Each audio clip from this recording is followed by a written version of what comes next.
Jadi pada pertemuan di 15 April 2025 tersebut sebenarnya itu bisa membantah apa yang dilaporkan ya, tuduhan penghasutan kepada kami yang dilaporkan oleh Pradi Bersatu. Mereka kan belum tahu ya isi argumentasi kami di ruang 109 Fakultas Kehutanan UGM, tetapi langsung menyimpulkan bahwa kami menghasut. Ini kan padahal kami sama-sama keluarga alumni UGM ya. Bagaimana mungkin kami menghasut ya, merendahkan sivitas akademika, sesama sivitas akademika ya Universitas Gadjah Mada. Nggak mungkin lah ya. Yang melaporkan itu pun belum tentu benar-benar S1-nya di UGM ya. Kami kan, saya, Pak Roy Suryo dan Bu Tifa itu kan murni ya, ijazah S1 UGM asli ya. Bu Tifa di kedokteran, Pak Roy Suryo dari Visipol, saya dari Fakultas Teknik UGM. Jadi itu penting, apalagi sudah dijanjikan oleh Profesor Wuning ya, kalau nggak dipublikasikan secara utuh di YouTube UGM, maka diberikan kepada kami dengan syarat dipublikasikan secara utuh. Nah, tetapi kan janji tersebut sampai sekarang tidak ada. Janji dari Profesor Wuning itu nggak ada sampai sekarang terrealisasi. Oleh karena itu, ya saya datang hari ini, gitu loh, untuk meminta janjinya. Gitu. Jadi kalau nggak mau merealisasikan itu berarti jangan berjanji dong. Gitu. Itu penting untuk publik. Apa-apa saja yang kami tanyakan, apa-apa saja argumentasi, apa-apa saja jawaban dari pihak Rektor UGM, kan itu penting, gitu loh. Jadi ya jangan dibilang, apalagi yang kemarin Waketum Projo bilang nggak seperti penyidik. Ya saya mencari kebenaran itu, Anda ongkang-ongkang di kantormu ya terserah, gitu loh. Anda nggak membayari saya, jangan larang saya, ya kan? Kecuali saya karyawanmu, gitu loh. Kan saya tidak ada yang membayar saya siapapun, ya hak saya, gitu loh. Apalagi saya adalah bagian atau elemen resmi juga ya. Pada saat kita lulus dari Universitas Gadjah Mada, khususnya saya waktu S1, itu kan kita diberikan nomor alumni, nomor induk alumni Kagama, gitu loh ya. Jadi kalau mereka yang nggak kuliah UGM tapi merasa lebih penting atau merasa apa namanya dia berhak melarang-larang saya ke alma mater saya, memang siapa Anda, gitu loh ya. Coba periksa dulu apa alumnimu ya. Jadi itulah ya hasil yang tadi ya, bahwa kami tunggu, kami tanyakan ke protokol di depan ya. Saya nggak tahu UGM punya protokol ya. Kalau dulu sih gampang sekali, waktu zaman kuliah saya gampang sekali kok, kalau nggak ada kepentingan politik atau apa, kayak gampang sekali menemui pejabat UGM. Tapi sekarang kayaknya mungkin agak lain atau memang apa ya. Tapi kami tunggu tadi Wakil Rektor UGM Profesor Wuning dan Profesor Ova Emilia sebagai Rektor UGM, ternyata katanya sedang dinas di luar, gitu kalau benar ya. Meskipun saya nggak terlalu percaya sih, karena hal itu cuma dijelaskan oleh protokol di depan, nggak ada bukti kan ya. Jadi itulah jawaban dari protokol di depan, di Balerung itu, tempat kita dulu sering nongkrong-nongkrong selonjoran gitu kan, untuk mendiskusikan kalau ada kepanitiaan apapun di mahasiswa. Dulu ya rapatnya di situ. Karena beda ya situasinya dengan apa namanya mahasiswa sekarang, mungkin apa namanya membuat apapun pekerjaannya itu di kafe. Kalau kami kan dulu nggak ada kafe ya, nggak ada duit. Jadi apapun kepanitiaan saat itu nongkrongnya di Balerung itu, di lantai itu duduk gitu langsung, dan itu dulu bersih sekali ya.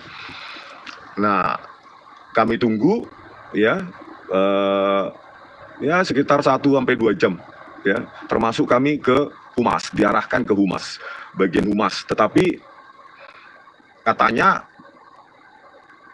apa itu Bu Nia atau apa ya, koordinator Humas UGM itu, kami tunggu sekitar 1 jam di situ, katanya dalam perjalanan kata protokolnya tadi.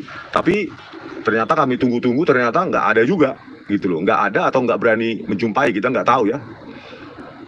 Ya kan? Terus kami tunggu dan akhirnya diterima oleh salah satu staf Humas UGM yang nggak mau direkam, padahal dia bagian Humas. Katanya pribadi, hak saya untuk tidak direkam. Saya bingung, bekerja di Humas UGM tapi tidak mau menampilkan wajahnya, padahal Humas. Ya siapapun ya berhak ya, publik siapapun berhak dong datang ke Humas UGM, karena UGM kan bukan perusahaan swasta. UGM itu adalah sebuah universitas yang dibiayai rakyat, pajak rakyat dari Sabang sampai Merauke, tapi Humasnya tak mau ya, bagian hubungan masyarakat ya, Humas UGM tidak mau direkam untuk memberikan jawaban di manakah koordinatornya, apa jawabannya, itu tidak mau, katanya pribadi. Bayangkan itu. Itulah kualitas Humas UGM. Ya, namanya tadi Andra siapa gitu. Ya, bayangkan itu. Humas UGM tidak mau memberikan jawaban. Ya, padahal tadi ada sebuah wartawan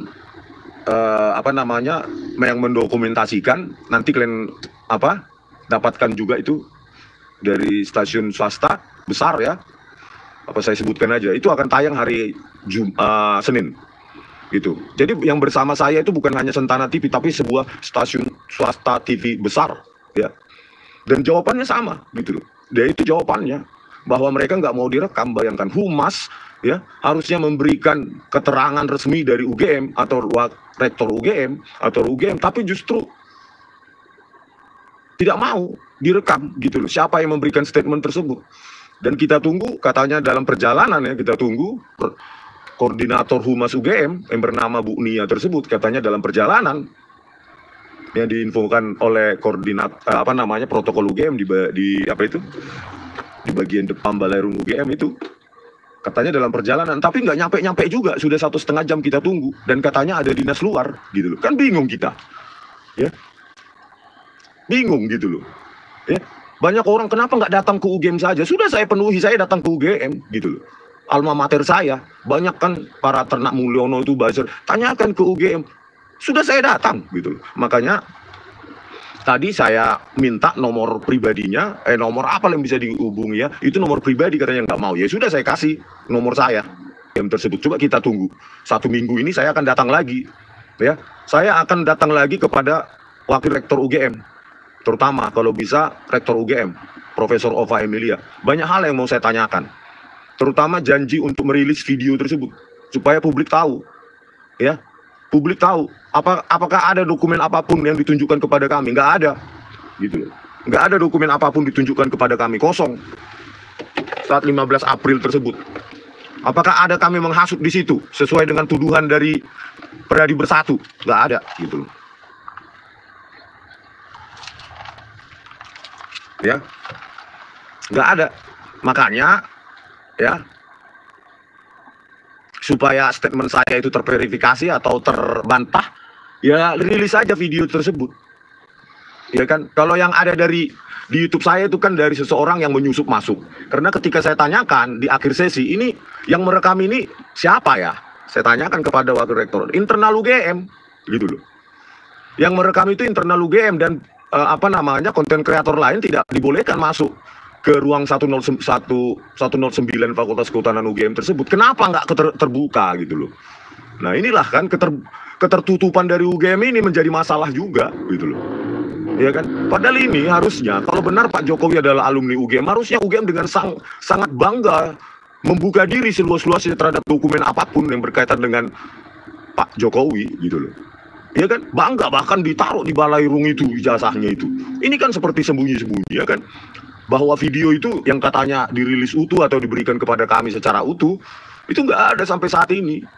Profesor Runing, bagaimana ini, kok statement Anda kok tidak bisa ya dipegang kata-katanya? Anda wakil rektor bidang kemahasiswaan, harusnya prosedur dari semua aturan itu Anda baca, peraturan lama juga Anda baca, bagaimana gitu loh. Seorang yang mendaftarkan diri sarjana muda tingkat studinya tahun 1980 kok bisa sarjana, kok bisa menulis skripsi, kok bisa melaksanakan KKN, kan gitu. Karena di situ yang seperti tampilkan di Tipidum itu ada loh peraturan di situ, jika dalam 2 tahun itu akan diminta untuk mengundurkan diri secara secara sukarela. Di situ ada itu peraturan, nanti saya tunjukkan di laptop ya, kalau saya upload laptop. Jadi kalau 2 tahun ya, IPK-nya lebih kecil ya, lebih kecil dari 2 dan lainnya, itu diminta mengundurkan diri begitu loh ya. Jadi dulu seleksinya ketat, sampai teman saya saja aturan itu tetap berlaku ya, dalam 2 tahun kalau IPK-nya kurang dari 2, maka ada beberapa teman saya ya, angkatan 94 Teknik Elektro UGM itu ini diminta untuk 2 pilihan ya.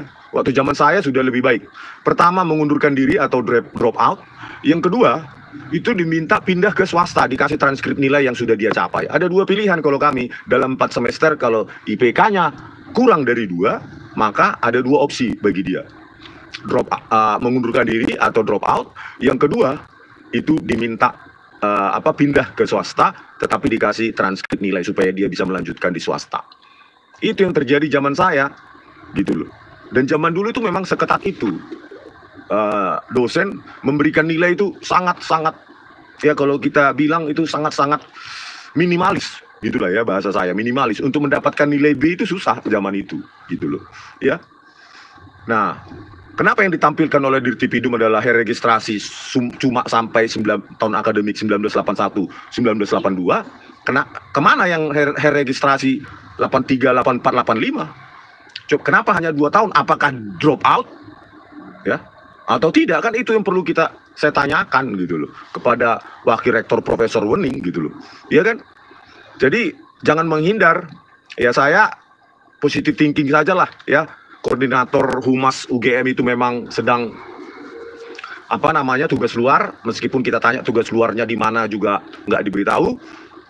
Begitu juga dengan Profesor Wening, katanya ada tamu dari Kemenristek, Saintek ya. Ya kita tunggu lah. Saya ingin berjumpa langsung karena itu kan janji ya. Janji dari Profesor Wening sendiri, dari mulutnya sendiri bahwa dia akan memberikan video utuh itu atau merilis secara utuh video pertemuan 15 April 2025 yang lalu. Ya saya akan datang. Saya sudah serahkan tadi nomor pribadi saya.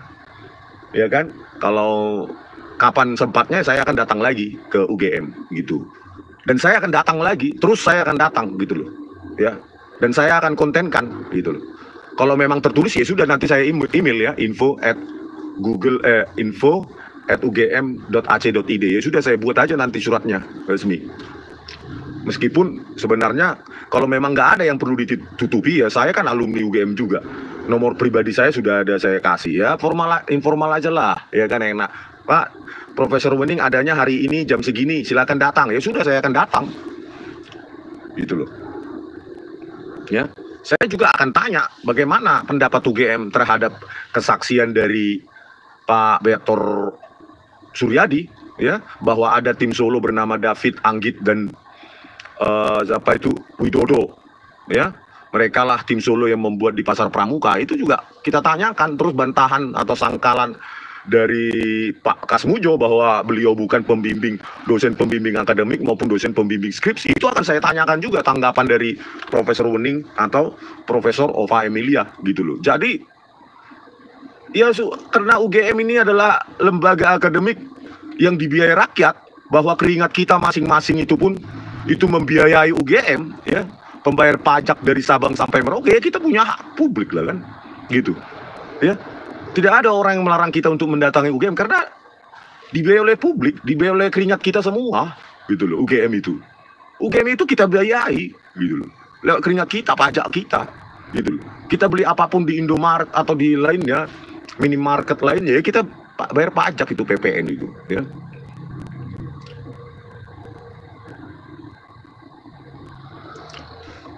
Ternak ngumpul aja ya. Memangnya kalau live kalian nggak laku ya? Alah, mau mencari kebenaran kok kalian gitu ya. Saya sedih sekali dengan orang-orang yang dibayar untuk berkomentar.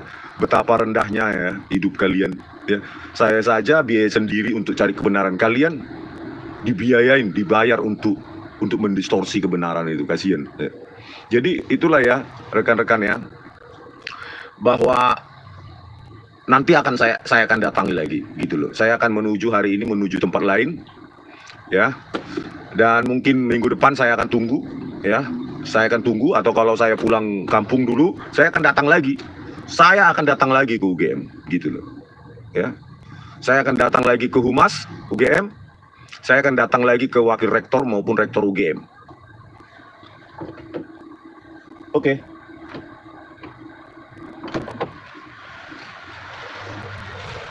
Harusnya kalau benar ya Joko Widodo itu lulusan UGM, harusnya nggak seperti ini ya, mencari kebenaran itu.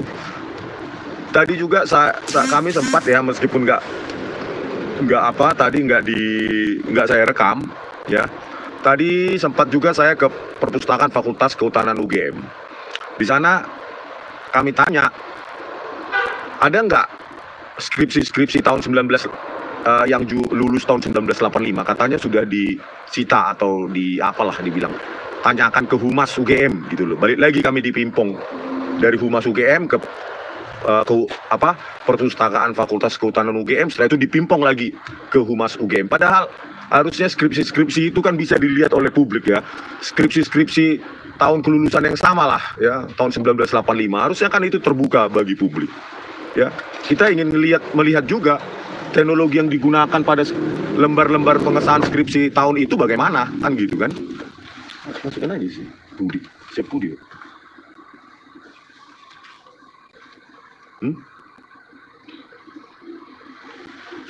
Sini.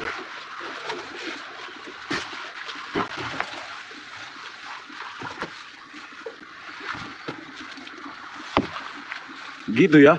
Jadi kalau dibilang datang aja bang ke UGM, lihat skripsi-skripsinya, nggak ada, udah diamankan gitu loh. Yang tahun 1985 nggak ada. Kalaupun ada ya sudah diamankan mereka, dan kita diarahkan ke Humas UGM gitu loh. Padahal nggak berkaitan dengan skripsinya Pak Joko Widodo, cuma satu yang tahun kelulusan 1985 pun sudah nggak ada gitu loh. Di Perpustakaan Fakultas Kehutanan UGM, sementara yang di ETD nggak ada. Cuma punyanya Pak Jokowi di ETD Electronic Thesis and Dissertation gitu loh. Ya kan? Jadi nggak ada gitu loh sebagai bahan perbandingan. Padahal dibilang Dr. Sigit Sunarta, bandingkan dulu lah dengan yang tahun-tahun sebelumnya, jangan ngambil kesimpulan prematur. Ya tunjukkan aja kalau begitu di ETD UGM gitu loh, supaya terbuka, publik juga bisa melihat.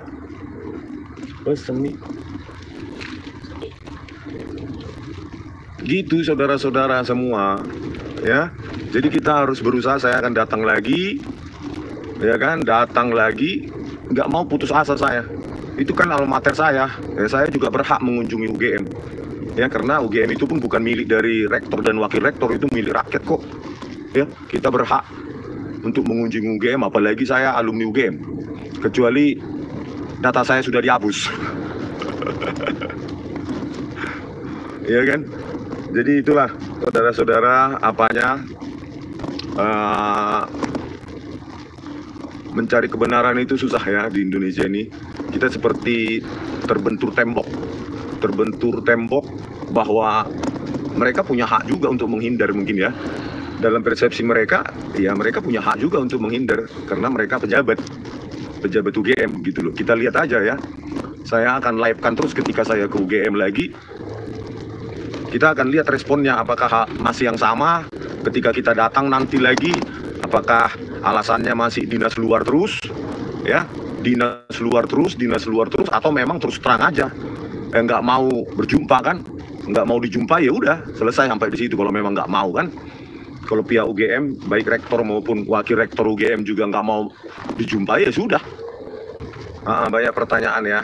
Kalau termul saya skip aja, nanti dihapus oleh admin saya di tepian Danau Toba itu. Lagi nongkrong-nongkrong mungkin dia, atau lagi sambil berternak kerbau marmahan. Ya kan, termul. Agar dihapus itu, supaya jangan cari makan di apa saya. Itulah saudara-saudaraku. Susah kan? Atau kalau kalian nggak percaya ya coba kalian buktikan sendiri ya. Kemarin juga waktu ke perpustakaan Jogja Library Center di Malioboro juga ternyata satu bendel itu bulan Juli, Agustus, September ya tahun 1980 juga sudah diamankan oleh UGM dan Bareskrim. Jadi memang begitu, nggak tahu ya kenapa nggak dikembalikan lagi ya. Ini juga skripsi tahun yang sama 1985, lulusnya juga sudah tidak ada, digitalisasi juga tidak ada. Ya itulah. Kata Pak Syaruli Hartono, negara kalau dipimpin oleh orang yang berijazah palsu, maka Indonesia kayak gini. Iya. Iya, kalau memang ijazah palsu, mana yang asli? Maksud saya kalau aslinya cuma SMP, SMA, SMA. Misalnya BSc ya BSc gitu loh. Kan gitu. Ya, dan sampai saat ini juga tidak ada bantahan Pak Jokowi kan terkait statement dari Pak Kasmujo, ya kan? dari pihak pengacara Jokowi pun tidak ada bantahan itu terhadap statement Pak Kasmujo bahwa beliau bukan pembimbing skripsi dan bukan pula pembimbing akademik dari Pak Jokowi. Itu kan nggak ada itu. Cuma paling dibilang, Rismon nggak sopan, bla bla bla. Apa nggak sopan begitu? Kami aja canda-canda sama Bu Kasmujo, ketawa-ketawa kok. Gitu. Terus ada juga narasi bahwa itu bukan rumahnya Pak Kasmujo, Rismon menipu segala macam. Itu jelas rumah Pak Kasmujo. Rumah yang sama dikunjungi oleh Pak Jokowi sebelumnya, sebelum dia mengkoreksi bahwa Pak Kasmujo memang bukan pembimbing skripsinya seperti dipersepsikan publik pada videonya bersama Pak Kasmujo tahun 2017 di UGM. Dan Pak Kasmujo adalah dosen pembimbing akademik, begitu koreksi dari Pak Jokowi, kan? Itu rumah yang sama, cuma yang dikunjungi Pak Jokowi dari depan, kami juga sempat dari depan, tapi tidak ada no respon, tidak ada tanggapan. Terus saya ke bagian samping, ya tepat di sisi dari Selokan Mataram. Ya, jadi tidak ada itu live, tidak ada edit segala macam, dan saya tidak menduga juga jawaban dari Pak Kasmujo itu seperti itu. Tidak ada perencanaan sama sekali saya bisa bertemu dengan Pak Kasmujo, dan tidak ada dugaan sama sekali Pak Kasmujo akan menjawab seperti itu. Nggak ada. Gitu. Sebenarnya pasrah saja, yang penting kalau bisa ketemu, kalau enggak ya sudah. Ya itulah memang investigasi di lapangan, mana bisa kita harapkan apapun. Ya. Bagi mereka para jurnalis yang biasa lapangan, ya tentu memahami ya. Kalau justru jawabannya diatur-atur, itu bukan jurnalisme itu. Itu adalah drama ya, yang narasinya sudah dibuat. Nah, itu tidak bisa disanggah oleh relawan Jokowi maupun pengacara Jokowi ya, jawaban dari, padahal di dalam sebuah dialog atau debat di stasiun TV swasta, itu kan Yakub Hasibun mengatakan, benar, memang dari awal Pak Kasmujo adalah dosen pembimbing akademik dari Pak Jokowi. Itu statementnya. Mungkin setelah mendengar koreksi dari Pak Jokowi atau mendengar langsung dari Pak Jokowi. Ya, tetapi ya itu dibantah oleh Pak Kasmujo statement itu, dan tidak berani klarifikasi sampai sekarang. Makanya ya, apa yang kalian dengar dari klien kalian itu belum tentu benar sepenuhnya, ya, gitu loh. Pengacara itu kan nggak bisa harusnya menelan bulat-bulat keterangan dari kliennya hanya karena dibayar, kan nggak boleh, harus bukti material katanya. Sebetulnya ada komentar dari Ventim, Dumatno udah dikasih jabatan direktur, imbalan pakai fotonya buat jasa. Ya bisa jadi kan, kita kan nggak tahu ya. Kemarin dari waktu off air atau on air itu ya dengan Pak Usman, bahwa ya KPU verifikasinya sangat sederhana kok, nggak apa gitu ya, ada keterangan tertulis, ya sudah selesai gitu loh. Jadi bukan membuktikan bahwa itu didapatkan secara sah dan legal ijazah itu, mereka nggak tahu itu. Terkait kunjungan kemarin, apakah Bang Rismon kaget dengan keterangan cerita dari Pak Usman? Oh, dari keterangan Pak Usman, ya kita cuma bersilaturahmi aja, nggak ada narasi atau drama yang yang dipersiapkan ya, nggak ada itu. Ya infonya kan dari para aktivis pergerakan di Solo yang mengetahui pada saat pencalonan Pak Jokowi sebagai wali kota itu bagaimana. Nah, beliau kan sesepuh PAN ya, Partai Amanat Nasional di Solo, ternyata sebelum dicalonkan oleh PDIP ya, itu PAN dulu gitu loh, yang dekat dengan Pak Jokowi menurut Pak Usman itu kan. Nah, Pak Jokowi ini bukan kader PDIP katanya, ya cuma pengusaha kayu lah, orang kaya di Solo sana gitu kan. Jadi bukan kader PDIP sebenarnya gitu loh. Nah, itulah ceritanya beliau gitu loh, mulai dari PAN pindah ke PKS, akhirnya ke PDIP. Nah, di situ kan kita tanyakan, sempat nggak pada saat pencalonan wali kota itu, sempat nggak melihat ijazah yang dipakai untuk mencalonkan diri sebagai wali kota? Enggak. Ya itu aja jawabannya. Kalau enggak, ya enggak aja kan gitu. Karena Pak Usman mengatakan bahwa saya tidak mau memfitnah. Apa yang saya ketahui dan saya lihat, apa yang saya dengar, itu aja yang diungkapkan, yaitu as it is. Ya, jadi tidak melihat ijazah yang dipakai ketika mencalonkan diri sebagai wali kota. Saya tanyakan apakah Dr. Andus atau insinyur, beliau juga nggak tahu. Itulah jawabannya, ya, bukan ditambah-tambahin atau dikurang-kurangi. Nah, kaitannya dengan keterangan bahwa menurut Pak Usman Pak Jokowi adalah keturunan keluarga PKI, ya itu juga nggak dipersiapkan. Kami juga dengan Pak Michael juga kaget, ya, kaget dengan jawaban itu, gitu loh. Jadi ya mengalir aja begitu, ya.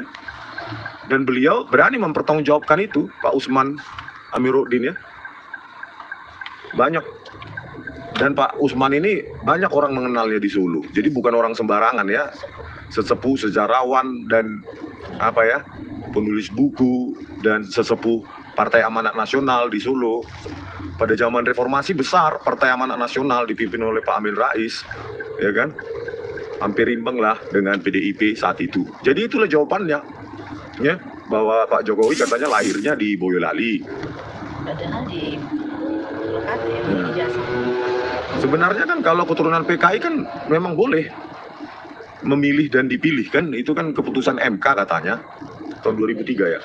Nah, sudah diputuskan oleh MK bahwa ex PKI dan keturunan PKI itu berhak untuk dipilih dan memilih, jadi nggak masalah. Bahkan ada Ripka Citaning itu bangga jadi keturunan PKI juga boleh, kan gitu. Cuma kan ya kalau memang keturunan PKI, ya harusnya kan publik harus tahu gitu loh, supaya dia bisa lebih mendapatkan pertimbangan yang utuh sebelum memilih presiden. Pada saat itu calon presiden, ya kan, publik kan harus tahu itu, gitu loh. Dan tidak melanggar aturan. Misalnya pun benar-benar keturunan PKI, ya nggak apa-apa mencalonkan diri sebagai presiden, gitu loh. Tapi kan publik harus tahu sebelum dia pilih siapa, kan, karena calon presiden yang kita pilih, gitu loh. Itulah saudara-saudara kesimpulan dari kunjungan kita hari ini ke UGM dan kemarin di Solo berjumpa dengan Pak Usman Amiruddin. Itulah hasilnya, dan meskipun tidak mendapatkan atau tidak bisa berjumpa kepada para pejabat UGM, ya, baik Humas, ya, koordinator Humas UGM pun tidak bisa kita jumpai karena dinas luar, dan Profesor Wening katanya ada kunjungan Kementerian Saintek, ya. Karena saya berkepentingan untuk berjumpa Profesor Wening, mengingat janjinya akan merilis video pertemuan 15 April 2025 itu, ya. Jadi kita tunggu aja. Saya sudah kasih nomor HP, ya. Kalaupun 1 minggu ini nggak direspon, ya saya akan datang lagi, gitu loh. Saya kontenkan lagi bagaimana tanggapan UGM. Kan sekarang zaman keterbukaan, dan UGM adalah lembaga akademik, bukan lembaga politik, ya, yang harusnya terbuka terhadap proses akademik, apalagi seseorang yang diklaim atau yang diyakini sebagai alumninya yang menjadi presiden itu, gitu loh. Harusnya kan terbuka aja, gitu loh. Ya saya akan datang lagi, saya nggak bakal menyerah. Kenapa? UGM itu milik rakyat kok. Rektor, wakil rektor bisa berganti, tetapi UGM harus tetap ada dan milik rakyat.